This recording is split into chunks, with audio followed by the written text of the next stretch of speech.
रूस से भारत को सस्ते क्रूड ऑयल की सप्लाई अब धीरे धीरे कम हो रही है। कम क्यों हो रही है? क्योंकि चीन ने रूस से सस्ते तेल की खरीद को बढ़ा दिया है। चीन को चाहिए था बाजार, वो बाजार अब भारत से शिफ्ट हो गया है चीन की तरफ, जिस वजह से भारत को मिल रहे डिस्काउंट पर भी असर पड़ा है। पहले बड़े डिस्काउंट पर रूस भारत को तेल दे रहा था, लेकिन अब जब चीन बड़ा बाजार बन के उभरा है तो निश्चित सी बात है, बाजार में जब आपूर्ति निश्चित है और मांग बढ़ रही है, चाहे वो चीन से बढ़ रही हो, तो डिस्काउंट पर असर पड़ना ही था। सर, कितना मिल रहा था ये डिस्काउंट और अब कितना कम हो गया है?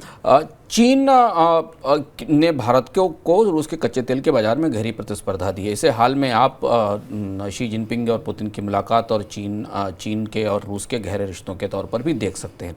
भारत को आमतौर पर अभी तक पिछले एक साल के दौरान चीन से आयात पर 15 से $20 का डिस्काउंट मिलता था प्रति बैरल का। ये डिस्काउंट का मतलब कि जो ब्रेंट का प्राइस था उससे करीब 15 से $20 सस्ता तेल मिलता था, और उसके आधार पर भारत की कंपनियों ने सस्ते तेल की रिफाइनिंग करके बड़ा एक्सपोर्ट किया था, और इसीलिए सरकार ने उन पर विंडफॉल टैक्स भी लगाया था, काफ़ी कमाई भी की थी। लेकिन अब चीन ने अपने यहाँ बड़ी रिफाइनिंग कैपेसिटीज़ में इन्वेस्टमेंट भी शुरू किया है और बड़ा आयात भी शुरू किया है, और इसलिए अब रूस को एक नया ग्राहक मिल गया है। धीमे धीमे भारत को मिलने वाला जो डिस्काउंट है वो पहले 10 बैरल तक आया था और अब घटकर $5 पर बैरल के आसपास हो गया है। समझना इसलिए ज़रूरी है कि अगर भारतीय रुपये की कीमत में और भी गिरावट आती है, हालांकि रुपया स्थिर है 82-83 के बीच में, और गिरावट आती है तो ये डिस्काउंट और भी कम हो जाएगा।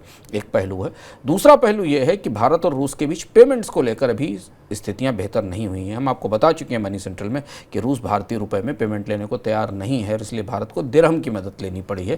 दिरहम के जरिए भारत रूस को पेमेंट कर रहा है, जबकि चीन के साथ रूस ने युआन में ट्रांजैक्शंस का एक बड़ा नेटवर्क क्रिएट कर लिया है, और एक तरह से युआन, चीन का युआन रूस की दूसरी सबसे महत्वपूर्ण मुद्रा के तौर पर उभर कर आया है। तो चीन के साथ रूस के ट्रेड में या व्यापार में अब युआन और रूबल का ट्रेड काफ़ी